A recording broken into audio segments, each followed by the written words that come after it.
Global. Welcome to the Mental Margarita Show. Thank you. It's my pleasure to be here. This is absolutely wonderful. We got a performing artist, vocalist, multi-instrumentalist, jazz sensation, film, television. The guy owns the big stage. Ladies and gentlemen, drum roll. Phil Crosby Jr. is in the house. Thank you, and it's my pleasure to be here. Thank you very much. Oh man, it's an absolute pleasure to have you. Now let's take it back. We're gonna go way back. Please. The age of 8, you were in front of the camera. That had to be an exciting experience. It was. According to my memories, my mother claims I was very talented. I did well in my preliminary education, acting classes. What I remember is, it was educational to me, going around, almost being this adult world, driving around Los Angeles to auditions. We called them interviews. They weren't called auditions. I think auditions was considered too much pressure, but they were basically auditions. Wow. And I remember playing, sometimes it was a little challenging. They didn't have these preliminary interviews. They didn't have the toy they might want you to play with there. But I always thought, well, God, can't you just grab something and, I don't care, give me something. But I had a nice look, and my mother was very eager to get me into the business and get me into SAG. And I ended up in a Kool-Aid commercial. I remember we didn't actually see the big guy. I was looking around and, well, where's the Kool-Aid man? But they all told us, well, he just busts through the wall, so you better all act surprised. So, that is my introduction of acting. What? There's nothing here. I wanted to see the science fiction that I was already going to come out, But right. It was fun, and I had my day on television, and I think I wanted to go on to other things, though. Singing, playing the blues harmonica with the rock and roll band, traveling through LA. How did that come about? Well, that was it actually took a while before I got back into the idea of being an entertainer, because I was lived a very normal life in high school. I had normal friends. I went to public school. Wasn't studying the arts. In fact, I consider myself probably too shy to be any kind of performer, even though there's somewhere out there's a video of me lip syncing Aretha Franklin that you can kind of see. You can kind of tell, yeah, that's a guy who's got entertaining in the blood. But I didn't get picked up right. So anyway, it wasn't until after high school that a blues band of guys I went to school with, they were actually the jazz band in high school, but they wanted to do like a rock kind of thing, a fusion almost. And they suggested I would sing for them. And I, who doesn't really have that fantasy? So I thought, all right. And we did that for a little while. And that was more, we played the rock clubs in Los Angeles, like the Whiskey A Go-Go and what's called the Coconut Teaser and the Roxy and old places. And it was just fun, that these places were run down, and even in the early 90s, they didn't really pay you good. It was a real exploitative environment, but it was fun to do. Drink a bunch of beer, bounce around, had a couple groupies. It was fun. Right, living the life of a rock star. Did you ever have a defining moment where you felt the baton was now being passed to continue the family legacy? Well, it's really interesting that you bring it up that way, because I think it was a love of music that kind of kept me going along until that moment. Because up until a certain moment where it kind of occurred to me that if I had my career and I kind of presented myself in a certain fashion, not as this crazy rock and roll guy or whatever, but something that would actually, so that my family legacy might come in handy, because when I was a bit younger, I wouldn't have wanted, if somebody had said, exploit your family legacy, I would have told you, no, that's not what I'm about. I was much Right. too shy. I didn't really like, I liked being very treated like a normal person. I didn't really like people being, oh, wow, because, when you're born of a celebrity, you're not that celebrity and you don't feel like you've earned it. So when Right. people say, wow, it's like being next to a legend, you say, oh, it feels uncomfortable. So, well, God, all I did was get born. I didn't really have anything to say in it. But there was a moment where I had decided, I'm like, you know what? This could be something that I could do with my life and take it more seriously. And that was, and thankfully I had stuck around music enough to where I had these abilities, and it all just kind of came together that maybe this, I've changed my image a little bit, cut the hair, shave, put on a suit and tie. All Right. that would have been anathema to me for my most of my 20s suddenly became acceptable things. And then once I did that, I realized it's more than acceptable. This is really cool. These clothes feel nice. Wait, Right. I don't look bad in the in the mirror without So I just kind of rolled with it, and the music and the songwriting and all that, and learning more about the history. I was also very much into roots of music anyway. So I was into the old blues. I was into old folk. I was into everything that kind of had that it was pre-pop world where things kind of came out. They were amazing and precise instrumentation from like genius players like people like Louis Armstrong, but it Oh didn't yeah. feel it never felt artificial and canned. I just want to let you know, Phil, I was very close to my grandfather, Oh, wonderful. Uh he passed away, I'm and sorry. meant something very dear to me, and now he spiritually watches over me. Yes.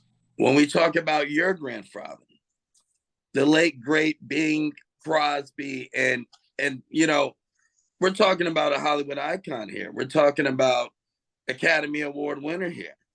We're talking about a legendary singer. I mean, this guy has done phenomenal things. Now, since I was close, I growing up as a kid, my grandfather was like a father figure to me. It was someone that I always looked up to. What was your connection with your grandfather? Well, it was unique. I was a baby when he passed away, but I really didn't get to spend time with him because by the time I was born, my father, I come from what's called the second family of Bing Crosby. I'm sorry, the first family. My father and my uncles were the sons of my grandmother, who was Bing's first wife. They both went to Los Angeles in the 1920s to become stars. And my grandmother was in movies before Bing was. In fact, when she was going to marry Bing, the studio executives that had her to sign, they did not want her to marry Bing because they didn't think Bing was going to be successful. He was drinking a lot. He was carousing around town, getting in trouble. In these days, alcohol wasn't even legal yet. Still prohibition. And she married him anyway, and then she became Mrs. Crosby, and she kind of let her career go. So when my father and my uncles growing up, they were also put into show business, or they probably chose that. And but they also started a rocky road of Hollywood family hijinks and shenanigans, where like by the time I was born, each of the sons had, including my father, had probably 3 ex-wives, children with each one. Actually, I would say minimum of 3. Some of them had 4. Children with almost all of them, and then so the first ex-wife didn't like the second one. The second one didn't like the third one. So it was just a mess by the time. And I'm like the low guy on the totem pole. There's one of my uncles had a child younger than me of that generation out of wedlock, but other than him, I'm the youngest. So yeah, by the time I came along, there wasn't a lot of. Also, my grandmother passed away of cancer when the boys were actually kind of young, which also tragically affected them. Their mother dying at a young age. So when being remarried some years later, he had another family, and this time he was more present, and he learned a bit from his mistakes, and So that second family became on television doing all these Christmas specials. And the first one kind of became like the little bit. I'm like from the black sheep side of I'm the whole the whole side is the black sheep side. So, but you know what? That's okay with me. It's part of my history, and it means it's the reason I didn't grow up with a silver spoon in my mouth, and I wasn't cultivated or coached to do all this. A lot of the people on my side avoided jobs, careers in the entertainment industry. After my father and my uncles met with only medium success, but struggled with that. Just like Frank Sinatra Jr. He was a fantastic entertainer. I mean, he didn't have like a lot of the charisma of his father, but you know what? He had a wonderful voice and such musical ability, and but it was difficult for him to live in that shadow, and so it was the same for my father and my uncles. So yeah, it was. I grew up with my grandfather like the rest of America. I watched him. I'm old enough to remember before cable TV. So Sundays and Saturdays, I'd be home watching TV because I love the darn TV. And what would I watch? Little Rascals, the Three Stooges, and then at some point, often they would play Bing and Bob Hope, and Bing Crosby's The Road Pictures. So I grew up with my grandfather doing these comedies and singing. I wasn't as big of a fan of that genre of music because I would go on to get into like more postmodern, at least in rock and roll. I wish I had a bit greater appreciation then. I would have started doing his stuff right then, because now I listen to anything he sings anytime in his career and I'm just enchanted. But I had to mature, and I came. Sometimes you come from a different generation, and like not many of us sit and listen to Beethoven all day long. I like to think when I get older, I will listen to more Beethoven, but I think you got to sometimes grow into that stuff. But yeah, so I got to know him with Christmas and Road Pictures, and like a lot of America, he was my grandfather, but he was also this amazing personality. Wow, that's warm and fuzzy. You got me feeling warm and fuzzy over here, Phil. Hey, that's what we do. It's not even Christmas yet. Do you ever feel pressure from the family legacy and what you're doing? Like, is the pressure on? Do you feel like, you have this huge responsibility on your shoulders? Well, it was difficult at first to bring myself up to a level vocally that could hold a candle, Right. And it's been difficult. Sometimes my grandfather's biggest fans have been less than supportive because they love him so much. They don't want to see somebody like myself come along and detract from his legacy, or coattail ride, or any of those things. And I'm not a famous person. I have not received accolades from here to there. What I am is I'm a live performer and I'm an entertainer.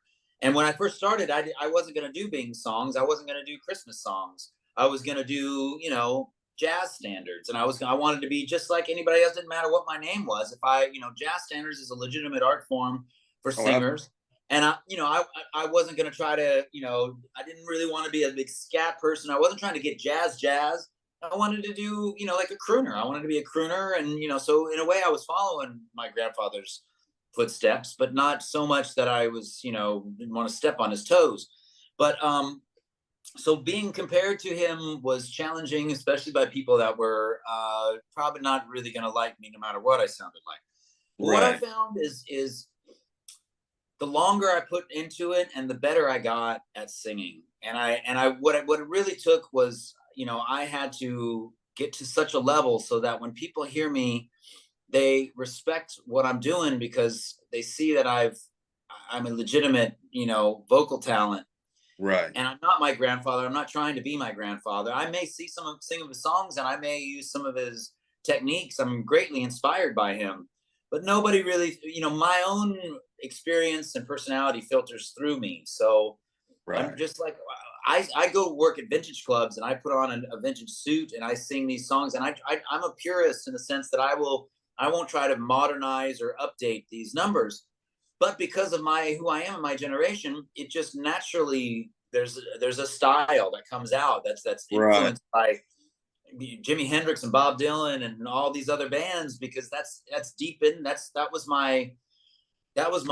how I educated myself musically, was with that kind of music. So it all, I think makes something interesting. And that's what people tell me now. Instead of, they don't say, oh God, you don't sound like your grandfather at all. They say, you know what? Wow, you're amazing.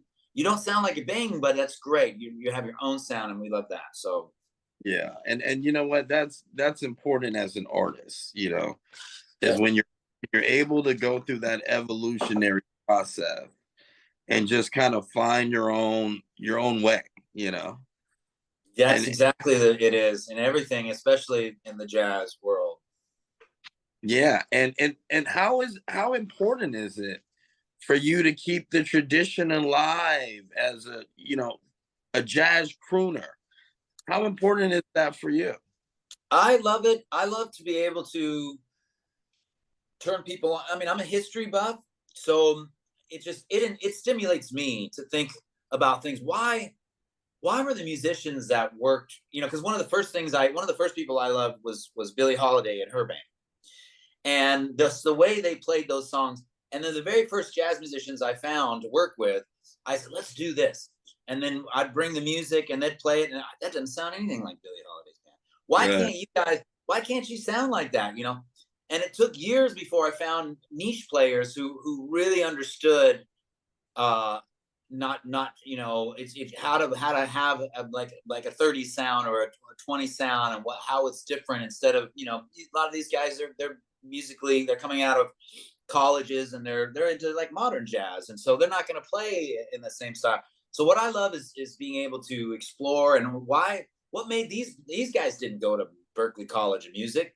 Right, No, right. guys and girls, they learned to be that good just because they were doing it all the time, and it was a new thing. They were inventing it as they went along. These guys out of New Orleans and whatnot, and that's, to me, that's fascinating, and I like to share that with people. And also the songwriting. There's, it's much like the Great American Songbook. It is this combination of the American styles. You have the African American community, but you also had the Broadway show tunes, Oh and yeah. then that material found its way into the hands of jazz musicians who turned. And then some of the most amazing jazz recordings of all time were maybe written in Tin Pan Alley in New Yeah. York, by Jewish immigrants from Russia, who are, so all these things kind of come together to make this fascinating history. So that I love to share. I love that's part of the legacy that I think is it's fascinating, and it's important. It's got great lessons to teach us, not just Americans, but people of the world. I think it's great. And you know what? It's wonderful when you're able to do your artistry and to educate, because if someone listens to something and it rings a bell, now you want to go back and see how it's spelled. You know what I mean? Yeah, So I yeah. think I think that's really cool. So what you got baking in the oven? What's going on recently? Any new projects? Actually, I've got a bunch. I'm finishing an album that has been a few years in the perfecting, and it was 3 songs were actually done in New York City with a guy named John Coliani, who used to work with Les Paul. In fact, Les Paul told him about me before he died. I, of course, had no idea Les Paul knew who I was, and so this guy contacted me, and we did several arrangements that didn't really turn into a full project. But I'm releasing those as bonus tracks with an album that I did with some local Los Angeles musicians, and we recorded at the Capitol Records building in the famous Studio A, where Michael Jackson and Nice, everybody nice. recorded there. The Beach Boys, Prince. I don't know. I think everybody recorded there. Maybe not. I don't know. But anyway, so that's coming out. That's going to be called Crosby by Crosby, because it's a selection of some of my grandfather's early work, some well known, some not well known, that just had a special place with me, and I knew, but it's all put in the hands of the most incredible jazz musicians. So it comes out being very modern, but also very true to the form. So that'll be out very soon.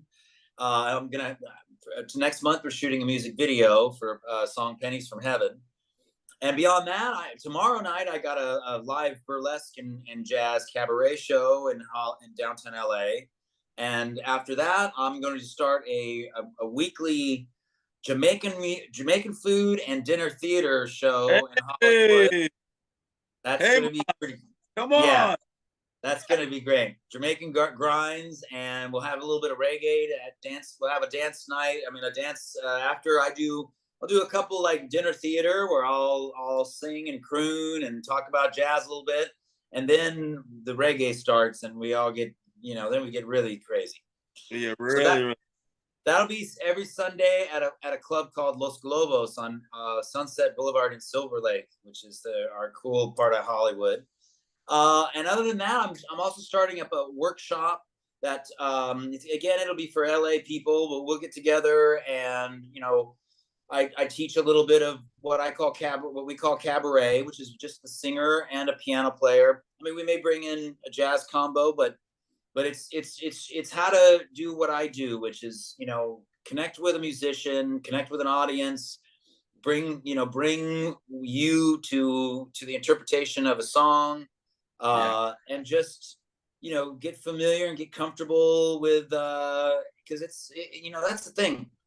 When I used to drink a bunch of beers and jump up and down on stage and blow a harmonica, but that was easy. Right. I miss those days. Boy, all you had to do was bang your head, and you didn't even hardly have to sound good. But when you got to get up in front of an audience and there's nothing behind you that's going jump, jump, jump, it's you and a microphone and your audience, and everybody's eyes are on you and ears on you.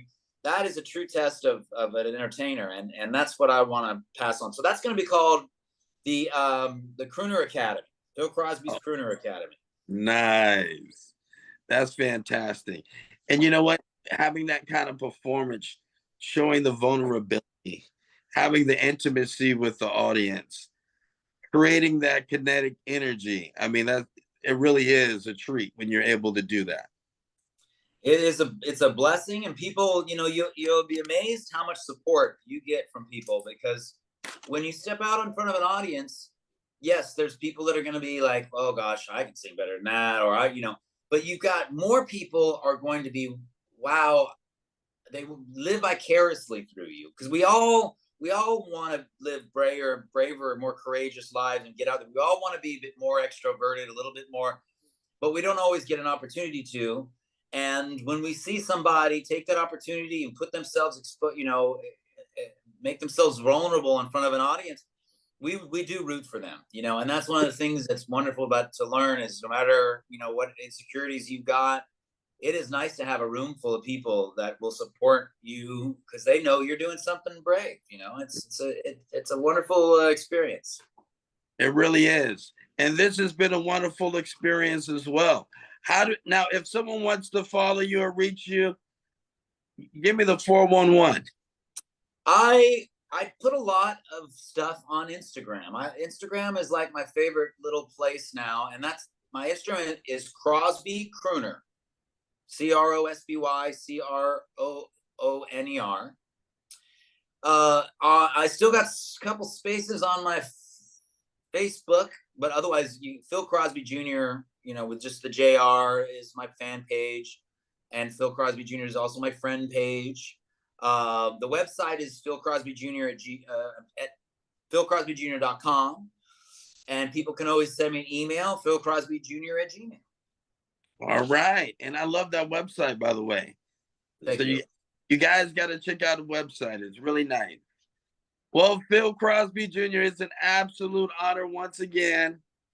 And I want to thank you so much for being on the Mental Margarita Show. Oh, one more question.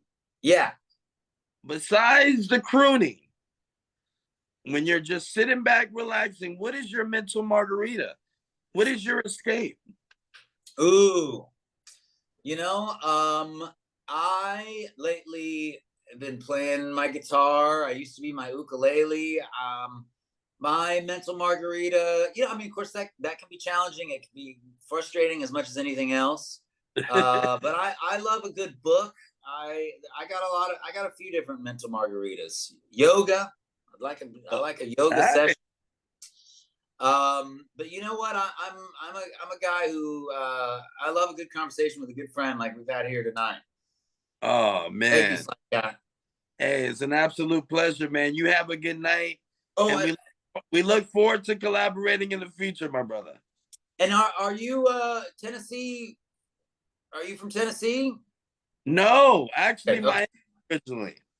Okay, well, I forgot to mention that I'm going to be appearing in Nashville with Black Diamond. Well, Black Diamond, shout out to Black Diamond. Black Diamond, yeah, we're going to do a two-parter there. Neil Diamond and some Crosby crooning. We're going to put it together. Oh my gosh. I got to come back. I got to see that. That's going to be fun. Going to be something crazy. Yeah, those are two voices that need to be heard some more. So I hope everybody will come and check it out. Shout out to Black Diamond. We love you. Phil, I love you. We love you. And you have a wonderful night, my brother. You too. Thanks. We'll hope to talk to you soon and meet you. Let's shake the world. Peace.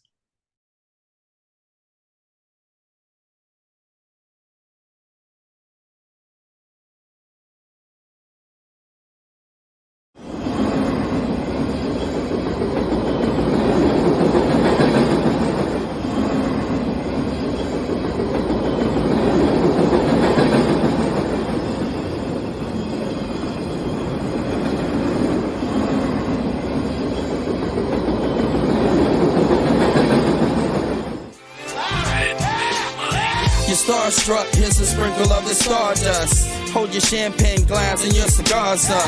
See the guys with mob ties drive the cars up. Bright lights, most nights they buy the bars up. Candy coated Chevy cars on the highway. It's Frankie baby, it's on and this is my way. Dean Martin at the Sands this Friday. With Sammy Davis, here's a little hint where I stay.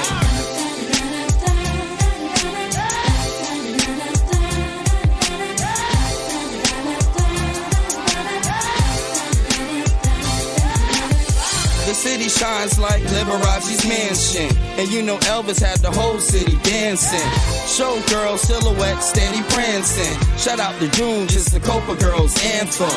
Legal gambling, yeah, that would tempt me. It's Sin City, holy water couldn't cleanse me. And Wayne Newton had the crowd in a frenzy. Live at the Stardust, the seats never empty.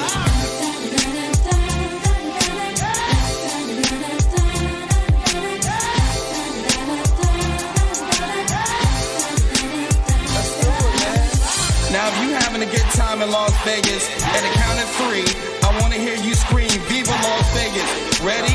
1, 2, 3. Viva Las Vegas! And Main Street was the official local beer stop. Enough slot machine noise to make your ears pop. The cigarette girls walking souvenir shops, while Red Fox had them laughing till the tears drop. Before Steve got a win at the right time, Sig and Roy had a long circus lifeline. Now the Strip's got a lot of neon light signs. Would you agree there's not another city like mine?